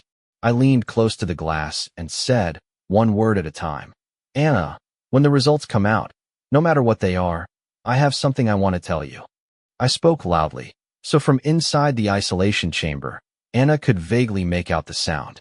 She stood frozen for a moment, her heart suddenly racing. I didn't stay long. There were still other patients to tend to. I couldn't remain by her side, and the test results wouldn't be ready that quickly anyway. In the early hours of the morning, I quietly returned to the isolation ward. To my surprise, she was still awake. We looked at each other in silence, a quiet understanding passing between us. Then I leaned back against the glass and slowly slid down into a crouch. Minute by minute, time trickled by, until the first pale light crept across the horizon and Diana came running over, out of breath. When she saw me, she looked startled, then broke into a bright grin. "The results are out. She's not infected, completely healthy." The weight that had been crushing my chest finally dropped. I stood up in a daze, my limbs tingling and weak. Diana opened the isolation room door. Anna stepped out as if nothing had happened. Calm, gentle, composed. We stood quietly for a few seconds. Then suddenly I pulled her into a tight embrace, one hand pressing firmly against her back. Before Anna could even react, she heard my voice, trembling yet steady, right by her ear. "I like you, Anna." Love is the most fragile and elusive thing of all. When no one else was home, Kenji quietly entered Mia's nanny room. The moment he smelled an unfamiliar men's cologne on her discarded clothes, his mind went eerily blank. Eleanor said she loved him, yet had always unconsciously defended Peter. And now, she spent her days secretly clinging to Peter's diary. Mia said she loved him, too. But even after all he'd done for her, even after she gave birth to his child, she was still sneaking around behind his back, seeking out pleasure. And there had been many other women who claimed to love him as well. They all disgusted him. Only what he could hold in his own hands, tangible, controllable, was real. Money, power, fame, and now his daughter. These things would never betray him. Kenji held the tiny baby tenderly in his arms, whispering, "Daddy will love you forever." He stood in a daze for a moment. Then suddenly, he sensed something was wrong. She was burning up, way too hot. His expression turned instantly grim. The baby had a fever. Eleanor was in the Lu Corporation's office reviewing documents when the call came in. Some of her assets had recently encountered minor issues, and her brows had been furrowed tightly all morning. But when she heard the tension in Kenji's voice on the other end of the line, her brows knit even tighter. She immediately called for the driver to take her to the hospital. Mia, upon hearing the news, also found an excuse to tag along. In the car, Mia looked at the rearview mirror and casually asked, "Chairwoman Lu, did something happen?" Eleanor, still focused on her phone as she tried to calm the panicked Kenji through messages, didn't even look up. "Emma has a fever," she said flatly. Mia's eyes paused for a moment, her pupils flickering. "I see. Don't worry, Chairwoman Lu. The child will be fine." However, when both women arrived at the hospital, Emma had already been sent into the emergency room. Kenji stood frozen in fear, his entire body stiff, face pale, as he gripped Eleanor's hand. Their eyes met Mia's just behind them. Kenji froze for a moment, then quickly looked away. "If something happens to the baby, if something happens to Emma, I really won't be able to live with it." His voice was hoarse with despair. Eleanor gently patted his shoulder and back, doing her best to stay composed. It's okay. Don't panic. My parents are on their way. Suddenly, the emergency room doors swung open and the doctor walked out, his face solemn, a mess. Mr. Kenji, your daughter. He paused as if reluctant to continue. Appears to have a congenital blood disorder, which severely compromises her immune system. Kenji's body swayed, and he nearly collapsed if not for Eleanor supporting him. Eleanor forced herself to remain calm. Doctor, what should we do now? At the moment, the doctor replied. She needs an immediate blood transfusion from a direct relative, preferably the biological mother. Once her vitals stabilize, we can assess further treatment. Eleanor nodded without hesitation. All right, no problem. Eleanor immediately rushed forward without hesitation, but after only a few steps, she suddenly felt a tug on her sleeve that halted her. She looked down and saw that the once panicked and disoriented Kenji had suddenly gone silent, his sharp, gaunt face now ghostly pale. Assuming he was just worried for her safety, Eleanor gently comforted him. Kenji, let go. It's okay. I'll go with the doctor to donate blood. She pried his hand off and began following the doctor when suddenly his voice rang out behind her, heavy and shaky. Wait. Eleanor froze. A sudden ominous feeling surged up inside her. She stood motionless, not turning back. The doctor also paused, glancing over in confusion. A long silence settled over them before the doctor cautiously asked, I'm sorry, Ms. Liu, but may I ask your blood type? Eleanor opened her mouth, slightly bewildered, but before she could respond, Kenji gritted his teeth and cut in. There's no need to ask. From behind came the sound of a scuffle, as if someone were being physically restrained. Eleanor turned her head and saw Kenji gripping the arm of the young, newly hired housekeeper, Mia. Mia's face was visibly flustered and resistant, trying to push him off. Hey, stop it. Let go, Kenji. What the hell is wrong with you? Kenji's voice was hoarse and rising with desperation. You're really going to just stand there and watch a child die? She's your daughter. Boom. Eleanor's mind went completely blank. It was as if all the blood in her body had frozen solid. Her gaze shifted towards Sandra and Martin, who had just arrived at the hospital. They had clearly heard what Kenji had just shouted. Both stood frozen, shocked, and utterly confused. Sandra's voice trembled as she turned to the doctor. What is going on? The doctor frowned, his tone tense. It's complicated, but for now, this woman, he said, gesturing to Mia, needs to come with me immediately. Eleanor closed her eyes. Her breath trembled as she tried to contain the storm building inside her. Then she strode forward and with surprising strength seized Mia by the arm. Without giving her a chance to resist, Eleanor dragged her straight to the doctor. Anna leaned against the wall and said to me as I was still treating a wounded patient. Most of the lunch hour had already passed, and I was still tending to a man's injuries. Anna had come to find me for lunch, but even after waiting a long while, she showed no sign of impatience. I was wearing a mask with only my eyes visible. Anna stood quietly to the side, her gaze drifting from the man's focused eyes to his skilled hands, then to somewhere else. Inside, she felt calm and quietly content. I finally finished the task at hand, let out a sigh, gave a few final instructions, and stood up to walk over to Anna. We walked side by side out of the room. Once we reached a quiet section of the hallway, I took off my mask to breathe in some fresh air. Turning my head with a hint of guilt, I said, Sorry to keep you. I suddenly stopped mid-sentence, my pupils widening slightly as I looked into Anna's smiling eyes just inches away. My ears began to flush. What are you doing? I looked away, my eyes darting around nervously. What if someone walks by? I already checked. No one's here. Anna chuckled and ruffled my hair. Peter, you did great. Thank you, my boyfriend. When Eleanor and I parted ways, I never thought I'd be able to fall for someone again, let alone have the courage to take someone's hand first. But life is unpredictable. You meet someone and it just happens. The moment I hugged Anna, she held me just as tightly. In that instant, my anxious, uneasy heart suddenly felt calm. This wasn't some thrill of a heightened situation. It was something real, genuine feelings. We understood each other without speaking. Like survivors of some emotional storm, we held each other for a long time until a quiet voice broke the moment. You know, I'm still here. Diana stood with her arms crossed, feeling like she was radiating awkwardness, but when she locked eyes with her two friends, she couldn't help but smile. People have this mysterious sixth sense sometimes, and she just knew these two were meant to be. They just met a little late, but even now, it was still just right. Because of their personalities and pasts, Peter and Anna, who together were nearing 70 years old, had only just started dating, yet there was none of that over-the-top romance. Instead, there was a kind of quiet awkwardness and a gentle steadiness. Anna stood silently outside the patient room, waiting for me to finish, like a girl back in school waiting for the one she liked to get out of class. Sometimes in fleeting moments, I'd recall the way Eleanor used to wait for me at the classroom door to walk home together. Back then, I always pretended to be calm while secretly thrilled on the inside.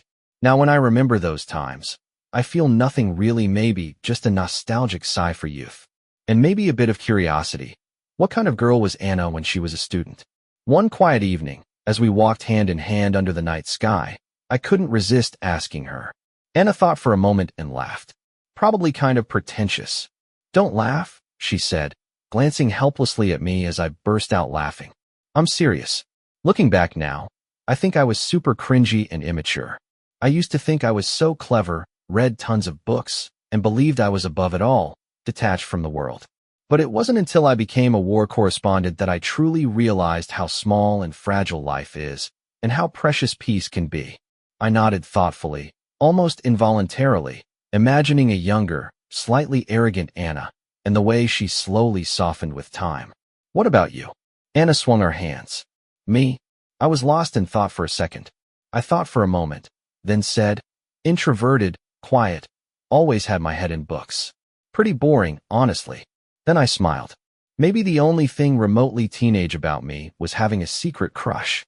Anna suddenly fell silent. "What? Jealous?" I tilted my head and teased her. "I really don't feel anything anymore," I said softly. "No love, no hate. It's all gone. People really do change. No one stays stuck in one place forever." Anna suddenly stopped walking and tugged me back. When I absent-mindedly took a few more steps, she slipped a red thread bracelet off her wrist and quietly fastened it around mine, eyes lowered, her movements gentle. "My family gave me this when they found out I was going to be a war correspondent," she said. "They said it was for protection." I was stunned for a second and instinctively reached to take it off. Anna pressed my hand down firmly, her voice soft but unwavering. "Don't take it off. I want you to have it, Peter. I can't promise how far we'll go, how long we'll last, but right now I'm being a little selfish, a little willful. I just hope you won't forget me, that you won't stop feeling something for me, anything at all." I looked up at the woman in front of me, so serious and sincere, and my heart beat wildly in my chest.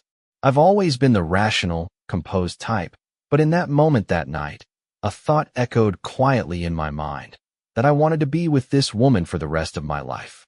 What I couldn't have imagined back then was how, for a long time afterward, that very moment would haunt me like a nightmare. It would tear me apart, drive me to the brink, and the red thread on my wrist would feel less like a charm, more like shackles.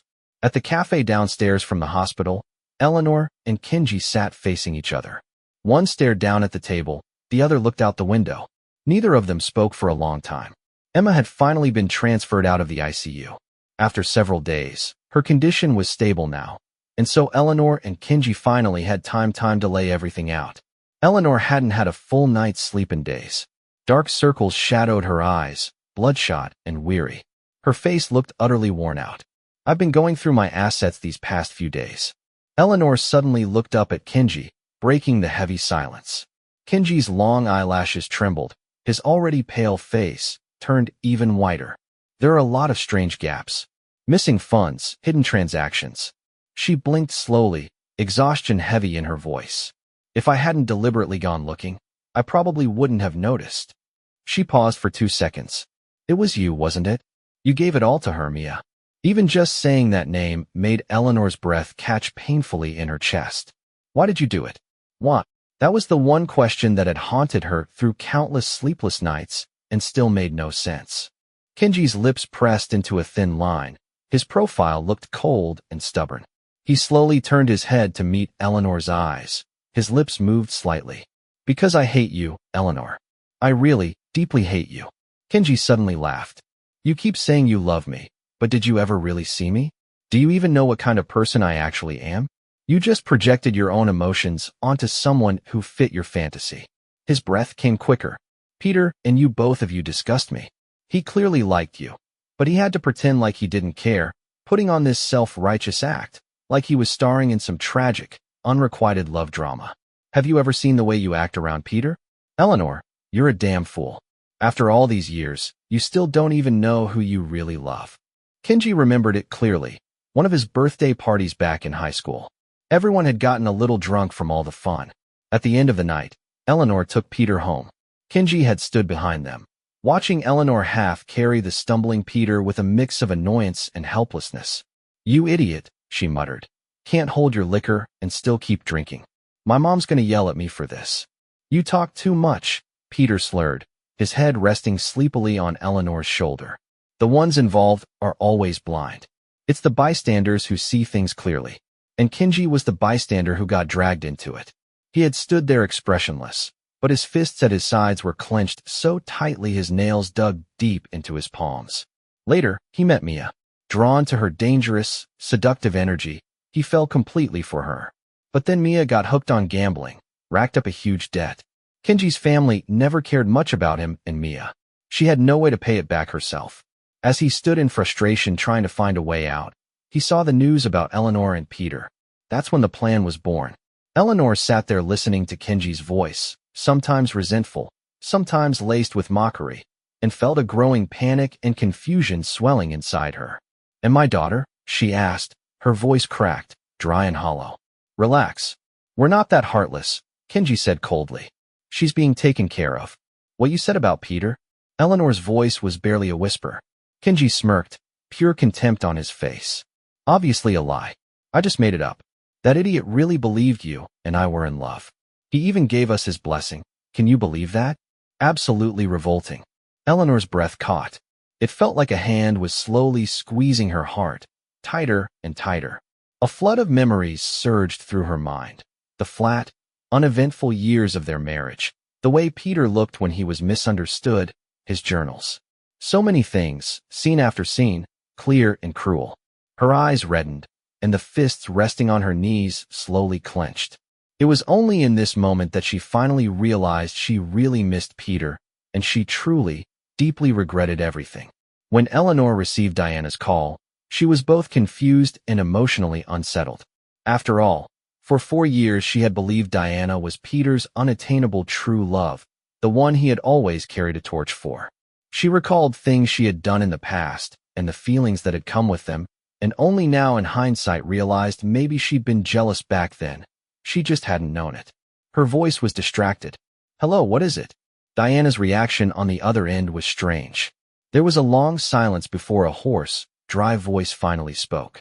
Peter and I are back, but he's not okay. Eleanor rushed to the address Diana had sent, her heart pounding. She ran down the hallway and flung open the door. Her steps came to a sudden halt. She stood there breathing heavily, eyes fixed on the back of the man sitting in the room. Diana and several other people, doctors from the look of them, stood nearby, discussing something in low tones. Eleanor stepped forward slowly. Diana noticed her and raised a hand to stop her. She looked utterly exhausted, carrying the weight of unspoken burdens. She hadn't rested properly in a long time. Eleanor leaned sideways, trying to get a glimpse of Peter's face, but all she could see were the bandages wrapped around his arm and his head. Her anxiety spiked. What happened? What's going on? Diana glanced at Peter, then pulled Eleanor to the side. In a calm, concise voice, she explained everything. During the time Peter had vanished without contact, he had gone to Africa to work with Doctors Without Borders. There he met Diana's friend Anna, a war correspondent. They had fallen in love. They were together. But then Anna was caught in an attack. She died. Or rather, Eleanor suspected that Diana had originally meant to say died, but changed at the last second, softening it to was caught in the conflict. Anna had stayed behind to cover Peter's retreat and was caught in an explosion.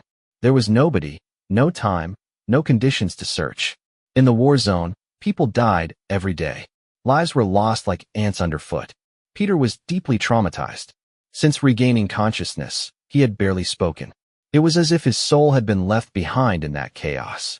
I figured your family's the closest thing he has left, Diana said quietly, her eyes closing in fatigue. That's why I called you. I thought maybe you could help him. The flood of information hit all at once. Eleanor was speechless for a long time, in a daze. She slowly walked over and crouched beside him, her heart clenched. The man in front of her was visibly thinner. His already lean face looked almost sunken. There was no light in his eyes, nothing but a gray, empty fog surrounding him. He seemed more like a ghost than a living person. Only the red string bracelet on his left wrist, something Eleanor had never seen before, stood out bright, vivid, the only color left on him. Peter. Eleanor called his name gently, reaching out to pat him lightly. It's me, Eleanor, she said slowly, carefully, as if afraid of scaring him. Can you hear me? It's been a long time, Peter. She whispered to him for what felt like an eternity, until finally there was a flicker of response. His pupils moved slowly. He turned his head downward and saw her face. Eleanor sat up straighter, her voice trembling with hope. Peter, look at me. It's me, Eleanor. His lips moved, his brows drew together slightly. Eleanor, you're... Eleanor? Yes. Yes, I am. Eleanor's eyes burned, her heart aching so badly it was hard to breathe. Suddenly, his frail body began to tremble uncontrollably. His voice broke into fragments. She died, Eleanor. Do you know she's dead? Anna. Her name was Anna. She died for me. She died protecting me. I. Tears spilled from his wide, hollow eyes, drenched in despair. He stopped speaking. Instead, he buried his head in his hands and let out a pained, guttural wail. Eleanor moved. Diana and the other doctors rushed over, trying to calm him, restrain him. Eleanor was pushed aside, landing on the floor. She stared at the scene in front of her, dazed. Peter's emotions spilled into the room like a tangible force, engulfing her, pulling her in. Her chest hurt as if stabbed by 1,000 needles. She couldn't breathe. If she hadn't been so blind, if she hadn't believed Kenji so easily, would Peter have never gone to Africa? Would he have never met Anna? Would none of this have happened? Would he still be the same Peter she once knew? It was her fault. If time could rewind, if she had cherished Peter the way he deserved, would everything have turned out differently? Go first. Don't worry about me. It'll be fine, Peter. Just go. You go first. I jolted awake from the dream. I lay in bed with my eyes wide open, drenched in sweat. My body was still trembling uncontrollably, my breathing rapid and uneven. I stayed in that state for a while before slowly pushing myself up, cradling my head with a shaky hand. I had dreamed of that day again. Anna's final words still echoed in my ears, haunting and inescapable. I closed my eyes, my right hand instinctively reached for the red thread on my left wrist. Muscle memory. An anchor I clung to as I painstakingly pieced together my shattered emotions. I had done this countless times over the past few days.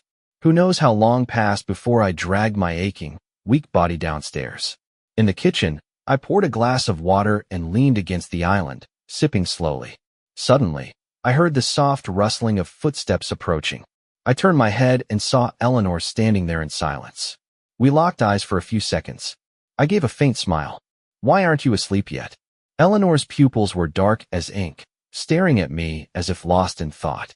She dropped her gaze and said softly, I heard some noise downstairs, came out to check. Eleanor walked over to me, picked up a glass and poured herself some water, too. The late night air was quiet, not a word spoken between us. You've been staying here these days, I mentioned casually. What about Kenji? Why isn't he with you? We were staying at the Liu family residence. Sandra had found out about what happened to me and was heartbroken. She'd been trying everything to help me recover my strength, but I'd been drowning in my own emotions for so long. I had no space to care about anything else. Only recently had I started feeling a bit better, and only then did I begin to notice that something felt off. Speaking of your kid, I still haven't met them yet, I said, my tone light, as if we were just ordinary siblings chatting. Are they cute? Eleanor was strangely silent for a long time. Then out of nowhere, she said, very cute, but they're not my child. I froze, not quite understanding what she meant, as I set the glass down on the counter with a soft clink. Eleanor's eyes momentarily lost focus. She slowly began to explain. I listened quietly as she told me what had happened during this time, and the truth behind it all. A complicated mix of emotions stirred in me. Absurdity, resignation, Or maybe just the dull indifference of someone uninvolved. Mia never really quit gambling. After Kenji helped her patch up her previous debts, she went and lost a huge amount again. And she's been sleeping around with a bunch of people. Lots of folks have their eyes on her now. It's not going to end well. Kenji's done with her. I gave a quiet in response. So what are you two planning to do? Divorce. We're getting the paperwork done in a few days, Eleanor said with her head lowered. As for the child, he's Kenji's, of course, but the kid's sick, and I'll do my best to pull strings and find resources to help treat him. That's all.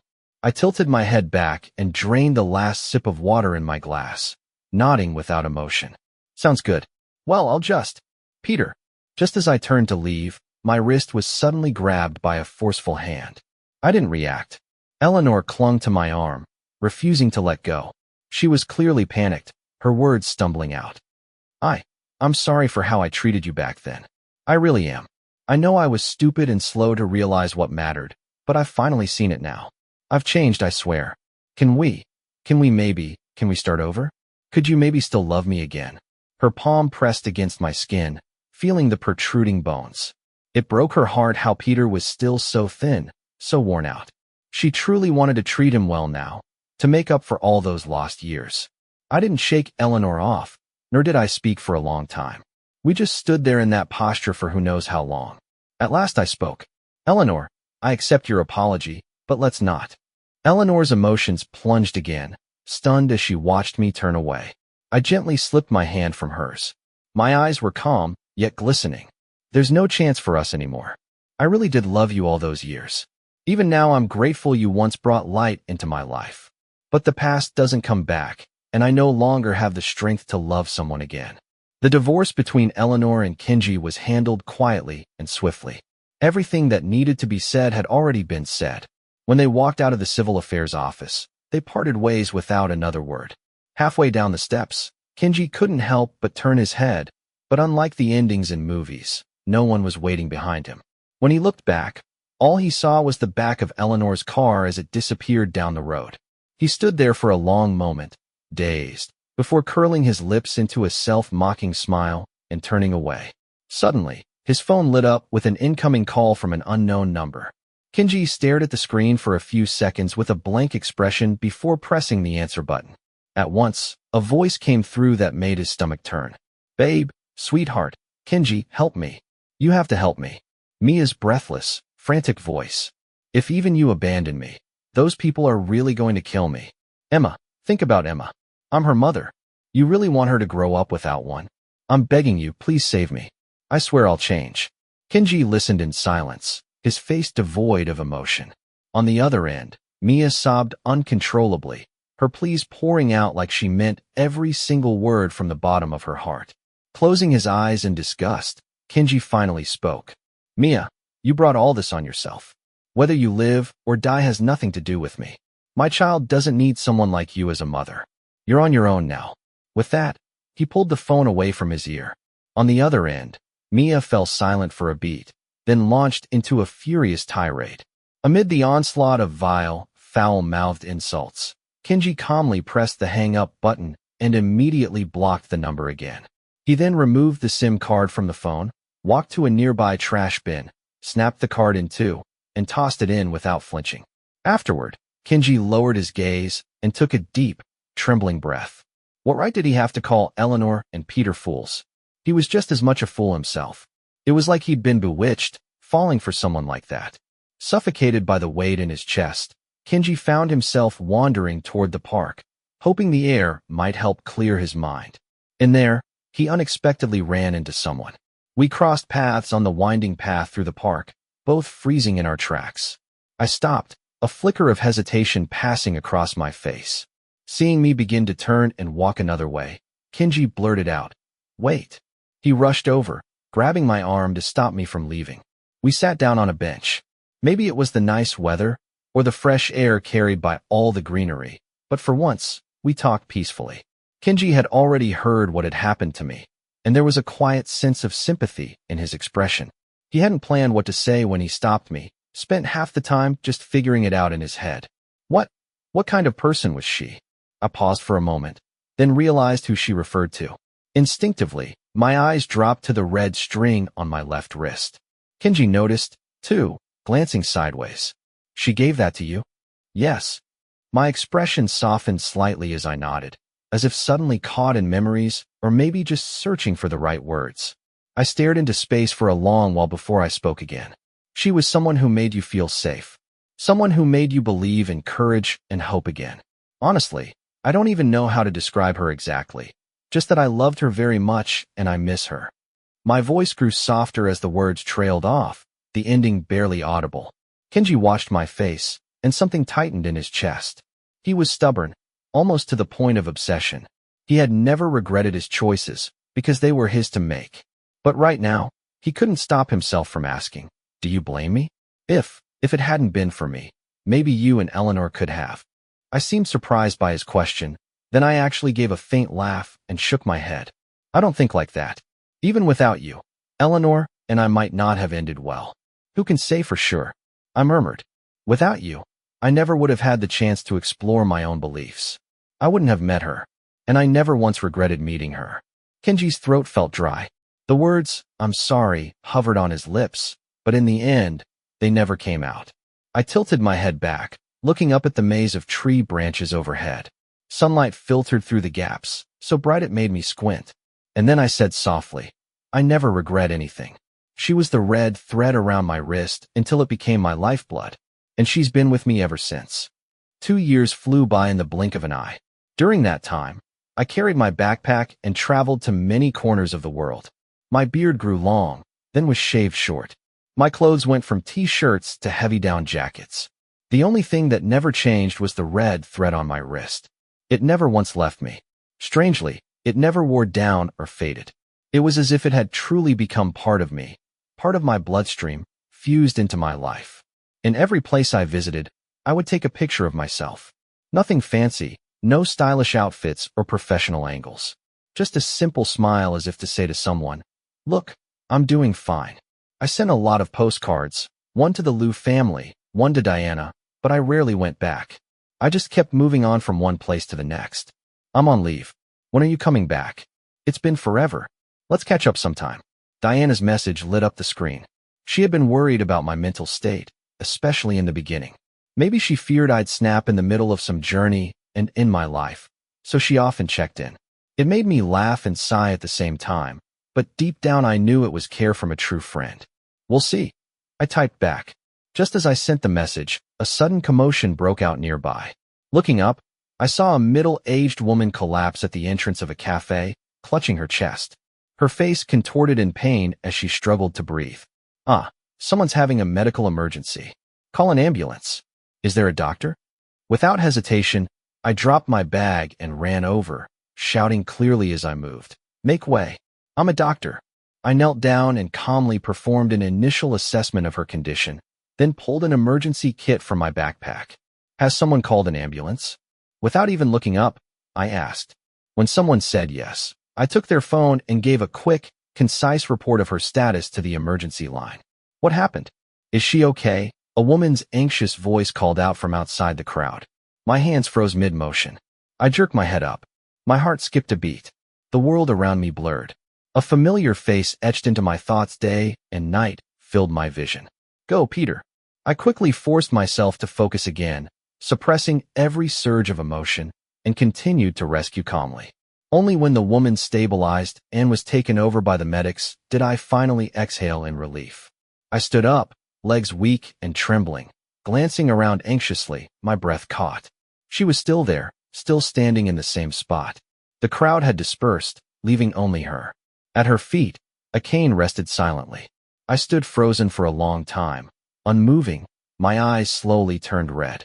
Anna looked at me, her eyes just as red. She gave a gentle, sorrowful smile. "It's been a long time, Peter. I'm sorry."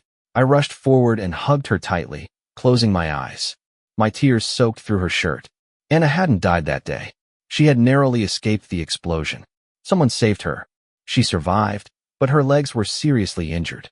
When she woke up in the hospital, she fell into despair. She couldn't accept the possibility of being disabled for life. She didn't have the courage to face me, didn't want to burden me. So she hid everything, faked her own death. For 2 years, she lived in this quiet town, running a small cafe. After a long period of depression, she suddenly picked herself up again and began rehabilitation. From relying entirely on a wheelchair to now being able to walk independently with a cane. I listened quietly as she told me everything. My heart ached for her, but there was no anger. We exchanged stories about the days we had missed in each other's lives. I told her honestly how I had felt, and when I saw the guilt and pain on Anna's face, I gently kissed her. Don't say you're sorry. If you feel guilty, then don't ever think of yourself as a burden. Don't ever leave me again. Anna blinked in surprise, then let out a tearful laugh. She hugged her brave lover tightly. I love you, Peter. I love you too. After all these years apart, to turn around and find the one you love still there. Only love and courage can give us the strength to embrace each other again, this time never to let go. The story continues to unfold with unexpected twists and emotional revelations. What do you think about Anna's decision to fake her death and disappear? How do you think this reunion will impact Peter's journey and healing process?